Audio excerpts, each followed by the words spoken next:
ज्यावेळेस मला कळलं होतं की जय जय स्वामी समर्थ ही मालिका सुरू होते, त्याच वेळेस असं वाटलं होतं की कुठेतरी की मला एकदा तरी ही भूमिका साकारायला मिळावी. मी स्वामी गेटअप केलाय आणि मी स्वतःला आरशात बघतोय आणि क्षणभर माझ्यावर विश्वास बसला नाही. या इथे स्वामी वास करतात. म्हणजे तुम्ही आतमध्ये आला कीच तुम्हाला एक वेगळेपण जाणवायला लागतं. पॉझिटिव्हिटी तर आहेच या सेटमध्ये.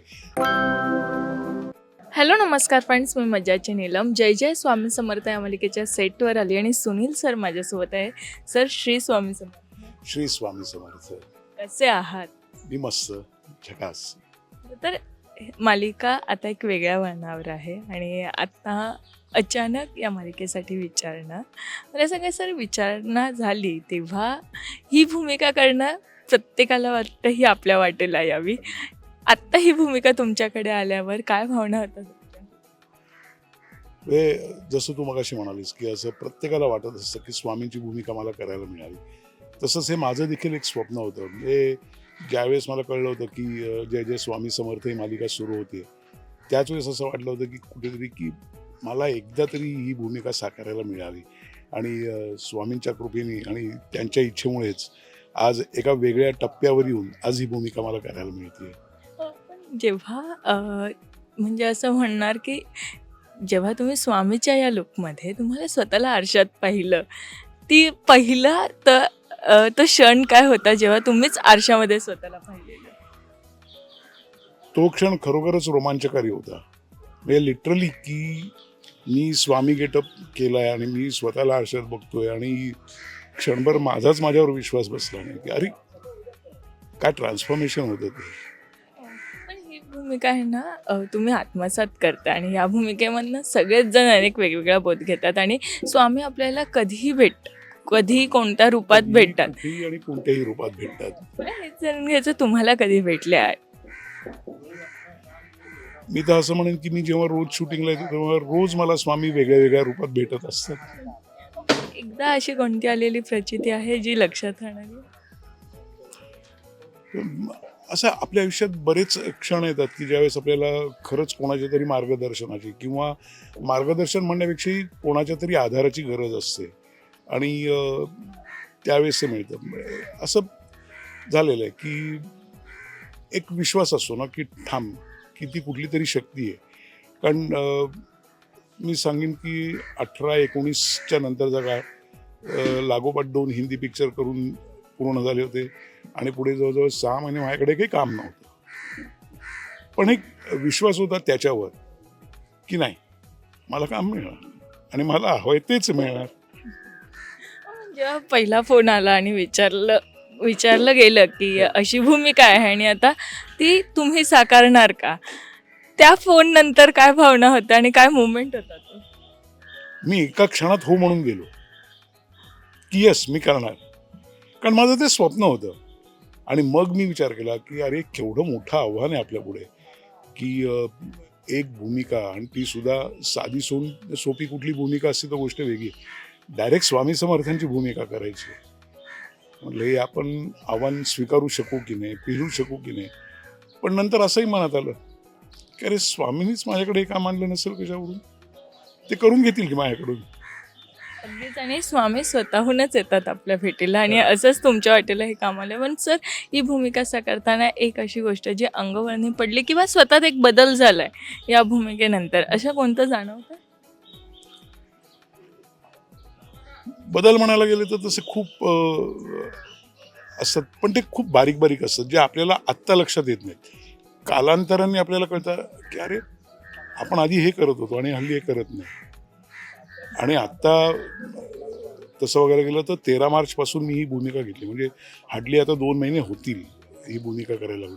पण छोट्या गोष्टी खूप बदलल्या आहेत माझ्यातल्या. हे मला स्वतःला जाणवतं की सकाळी उठल्यावर एक ताजेपणा असतो की नाही. भले झोप अपूर्ण झालेली असते, पण त्यावेळेस सुद्धा असं वाटतं की नाही आता आपल्याला दोन स्वामी करायचं.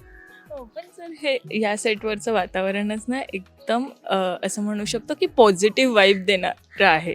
जेव्हा या सेटवर आला होतात किंवा आत्ताही रोज येता, तेव्हा या सेटवर आल्यावर किती वेगळं वाटतंय तुम्हाला? खूप वेगळं वाटतं. आणि नुसतं पॉझिटिव्ह नाही म्हणता येणार की या इथे स्वामी वास करतात.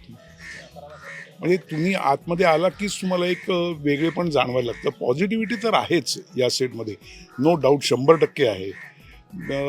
इथे आल्याबरोबर डाव्या हाताला स्वामींची तसबीर आहे, गणपतीचं त्यामुळे आल्याबरोबर खूप प्रसन्न वाटतं की अरे चला आलो आपल्या घरी आलो. हे तर म्हणजे आम्हालाही जाणवतं आणि वारंवार जाणवतं. पण आता या मालिकेत एक वेगळी लीला सुरू झाली आणि आम्ही बघतोय की कुठेतरी तुमच्याकडे हट्ट केला जातो, स्वामींकडे एक हट्ट केला जातो की विठ्ठलाशी लग्न करायचं आहे. आणि सगळ्या प्रेक्षकांना असा प्रश्न वाटतो की अरे आता हे कसं शक्य होणार आहे. सो काय आहे आणि काय आम्हाला दिसून येईल असं? दिसून येईल म्हणजे मला असं म्हणायचं की सावळ्याच्या रूपात तिला विठ्ठल दिसतो किंवा पण स्वामी जी आहेत ते प्रत्येक भक्ताची इच्छा पूर्ण करतात. आणि तुम्ही या पुढच्या एक 3-4 एपिसोडमध्ये बघालच की हरिप्रियाची इच्छा स्वामी कुठल्या पद्धतीने पूर्ण करतात हे लोकांना आपोआप उलगडेल. देव म्हणजे आपण म्हणतो ना की देव प्रत्येक ठिकाणी पोहोचू शकत नाही, म्हणून त्यांनी आई जन्माला घेतली, त्यांनी गुरु जन्माला घातला की इन हिज ॲब्सेन्स आई किंवा गुरु तुम्हाला मार्गदर्शन करत असत. तर त्या पद्धतीनेच प्रत्येकाची इच्छा पूर्ण करत असताना एखाद्याला पत्नी म्हणून देव हवा असतो, एखाद्याला मुलगी म्हणून देव हवा असतो, एखाद्याला आई वडिलांच्या रूपात देव हवा असतो आणि स्वामी त्यांची त्या इच्छा पूर्ण करतात. नक्कीच. म्हणजे स्वामींकडे कोणताही केलेला हट्ट हा कधी असाच जात नाही, तो पूर्ण होतोच आणि हे आपण नेहमीच नाही, मी त्याला थोडीशी जोड देईन. स्वामींकडे केलेला हट्ट हा पूर्ण श्रद्धेने आणि विश्वासाने केलेला असला पाहिजे. म्हणजे एखादा माणूस गेला नाही स्वामी मला हे पाहिजेच, ते होईलच असं नाही. तिथे तुमचा स्वामींवर विश्वास पाहिजे, श्रद्धा पाहिजे, तर तुमचा हट्ट तुमची इच्छा सगळ्या पूर्ण होणार.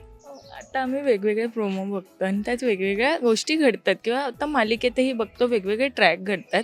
मला सर तुमचा आत्ता या 2 महिन्यातला एक असा सीन जाणून घ्यायचा आहे जो करताना तुम्हाला एक वेगळी अनुभूती आली किंवा एक वेगळी फिलिंग आली. असा कोणता सीन होता किंवा जो चांगलाही होता किंवा कुठेतरी वाईटही होता असं? वाईट नाही मला असं काय वाटत, पण मागच्या स्टोरीमध्ये वेद बरोबरची जी स्टोरी होती की तो एवढा सजीव आणि त्याच्या आयुष्यात काय काय घडणार आहे हे स्वामींना माहिती आहे, त्याच्या आईवडिलांना माहिती नाही, पण स्वामींना ते त्यांना जाणवून द्यायचं नाही आणि त्याला त्याच्यातनं बाहेरही काढायचं आहे आणि हे स्वामी करतात. मग त्या वेद बरोबर खेळताना खूप खूप वेगळे पडलं. म्हणजे एक आजोबा आपल्या नातवाशी कसं खेळतील.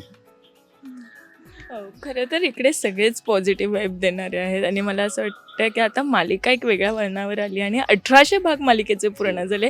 ही खरं हा एक नवीन असं म्हणू शकतो, एक नवीन यश आहे. प्रेक्षकांना काय सांगायला आवडेल? तुम्ही आमच्या मालिकेवर प्रेम करत राहिलात, असंच प्रेम करत जा, असेच आशीर्वाद आम्हाला देत राहा. तुमचं प्रेम आणि आशीर्वादच आम्हाला आणखीन चांगल्या चांगल्या गोष्टी करण्याची ऊर्जा देतं. तुमचं प्रेम हेच आमच्याकरता ऊर्जा असते. असंच प्रेम करत राहा, असंच आमची सिरियल बघत राहा. नक्कीच. आणि मला असं वाटतं की अगदीच सगळ्यांची आवडती सिरियल आहे ही, कारण की आता 1800 भाग पूर्ण झाले त्या मालिकेचे. थँक्यू सो मच सर गप्पा मारल्याबद्दल. आणि श्री स्वामी समर्थ. श्री स्वामी समर्थ. मराठी मनोरंजन सृष्टीमधील मालिका, चित्रपट, नाटक तसेच कलाकारांबद्दलच्या नवीन अपडेट्स जाणून घेण्यासाठी नक्की सबस्क्राईब करा इट्स मज्जा मराठी या आपल्या नवीन यूट्यूब चॅनलला.